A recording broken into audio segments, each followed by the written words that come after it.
लेकिन एक को तो कैंडिडेट बना दिया गया है। अमानतुल्लाह खान को आप देख रहे हैं, ओखला सीट से AIMIM ने अपना प्रत्याशी बनाया है। अब आप सोचिए कि ये कितना आसान हो गया है इनके लिए। आम आदमी पार्टी ने प्रत्याशी बना दिया, दिल्ली में दंगा भड़काने और उकसाने का आरोप इन पर भी लगा, इनको प्रत्याशी बना दिया। और ऐसा लग रहा है कि ये जो प्रत्याशी बहुत जरूरी हो गए हैं चुनावों में इन पार्टीज के लिए, चाहे आम आदमी पार्टी हो, कांग्रेस हो, AIMIM हो। अब इशरत जहां की आप तस्वीर यहाँ जो देख रहे हैं, इन्हें कांग्रेस कहा जा रहा है कि टिकट दे सकती है। ये चर्चा चल रही है।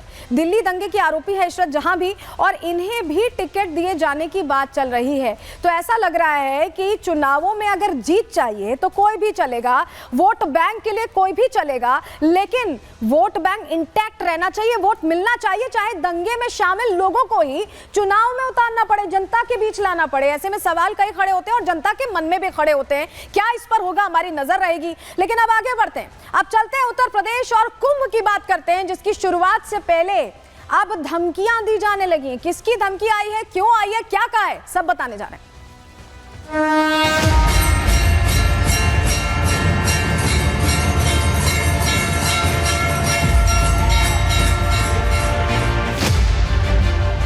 महाकुंभ पर्व की तैयारी मध्य स्तर पर, युद्ध स्तर पर आगे बढ़ रही है। सुरक्षा की भी पुख्ता व्यवस्था की गई है। सुरक्षा की व्यवस्थाएं कराई गई हैं। वो इस बार मैन पावर के साथ साथ जो तकनीक के बेहतर उपयोग से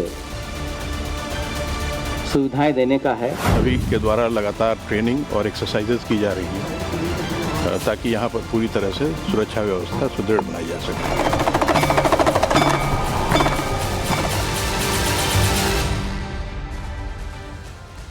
तो कुंभ का आयोजन होने वाला है और नए साल में सबसे बड़ा पर्व है जो हम मनाने वाले हैं, सनातन का सबसे बड़ा उत्सव। लेकिन ये सनातनी उत्सव रास नहीं आ रहा खालिस्तानी आतंकी पन्नू को। दरअसल जिस तरह से 3 खालिस्तानी आतंकियों को मौत के घाट उतारा गया उत्तर प्रदेश में, उससे बौखला गया आतंकी पन्नू। और यही वजह है कि इस तरह से बौखलाहट में धमकी दे रहा, वीडियो जारी कर सीधे सीधे कुंभ को टारगेट करने की बात कर रहा है। चलिए सबसे पहले आपके सामने हम जानकारी रखते हैं, हुआ क्या है। आतंकी पन्नू लगातार समय समय पर खालिस्तान की मांग करता रहता है, कभी धमकियां देता है, और अब ये धमकी फिर तब सामने आई है जब 3 खालिस्तानी आतंकियों को पंजाब और यूपी पुलिस ने इन कोऑर्डिनेशन पीलीभीत में मौत के घाट उतार दिया। क्या धमकी दी गई है, खबर क्या है, बता रहे हैं आपको। 3 खालिस्तानी आतंकियों के एनकाउंटर के बाद ये बौखलाहट पन्नू की दिखाई दे रही है। पीलीभीत में एनकाउंटर में 3 आतंकी ढेर हुए, ये खबर हमने कल आपको प्रहार में दिखाई थी। और खालिस्तानी आतंकी पन्नू ने ऐसे में बदला लेने की बात कह दी है, कह दिया कि बदला लेगा। पन्नू ने योगी सरकार से बदला लेने की धमकी दी और उसके लिए बाकायदा वीडियो जारी किया है। प्रयागराज में महाकुंभ मेले में बदला लेने का ऐलान किया, क्योंकि सनातन का सबसे बड़ा पर्व है। ऐसे में से टारगेट करने की बात उसकी तरफ से कही जा रही है। सोशल मीडिया पर वीडियो जारी कर बदला लेने की धमकी दी गई है और बाकायदा उस वीडियो को सर्कुलेट किया जा रहा है, लगातार बढ़ाया जा रहा है। लेकिन चलिए सबसे पहले आपको जरा उन 3 आतंकियों की तस्वीरें दिखा देते हैं जिनका खालिस्तान से कनेक्शन सामने आया, खालिस्तान आतंकी फोर्स से, और उन्हें ढेर किया गया। ये पीलीभीत में, उत्तर प्रदेश के पीलीभीत में एनकाउंटर हुआ है जिसमें ये 3 आतंकी ढेर हुआ। और ये तस्वीर आपको दिखा रहे हैं, अगली तस्वीर दीजिए, अगली तस्वीर ये देखिए। हथियारों से लैस ये आतंकी, AK-47 से लेकर पिस्टल से लैस थे ये आतंकी, और ऐसे में इन्हें मौत के घाट उत्तर प्रदेश पुलिस ने उतारा और सीधा मैसेज दे दिया कि अगर आप कहीं कोई घटना अंजाम देकर आप सोचते हैं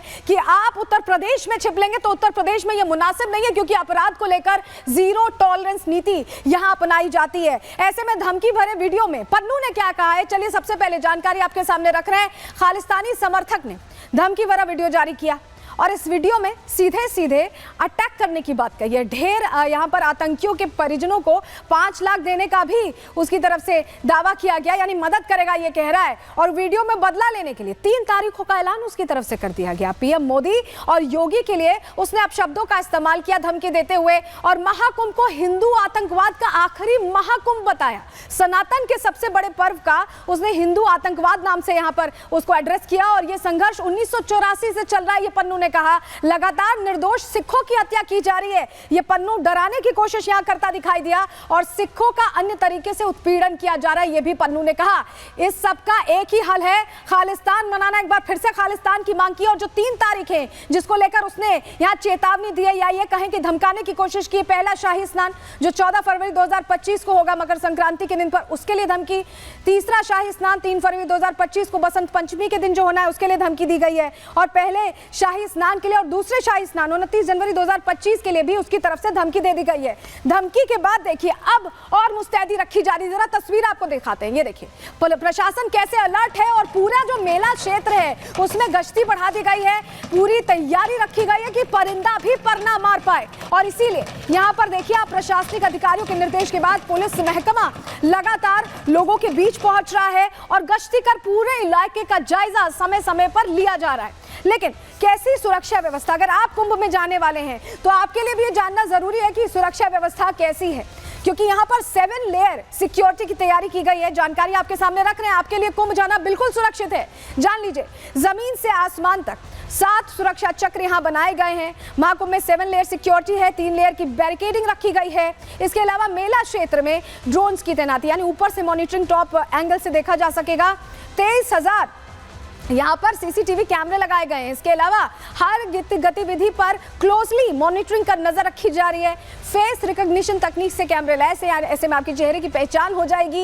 इवेंट डिटेक्शन में एआई का, आर्टिफिशियल इंटेलिजेंस का इस्तेमाल यहाँ पर किया जा रहा है, जिससे कहीं भी कोई गलती की गुंजाइश ना बचे। साइबर हमलों के लिए भी विशेष साइबर यूनिट यहाँ रखी गई है, जिससे हर एक चीज क्लोजली मॉनिटर हो सके। एनएसजी और एटीएस की विशेष टीमें भी यहाँ पर तैनात की गई हैं और खासतौर से क्योंकि ये नदी के तट पर है, संगम के तट पर है, ऐसे में नदियों में भी विशेष यहाँ बोट से निगरानी रखी जाएगी। स्पेशल बोट्स का इसमें इस्तेमाल किया जाएगा और वायु सेना के हेलीकॉप्टर्स की भी यहाँ तैनाती रखी गई है।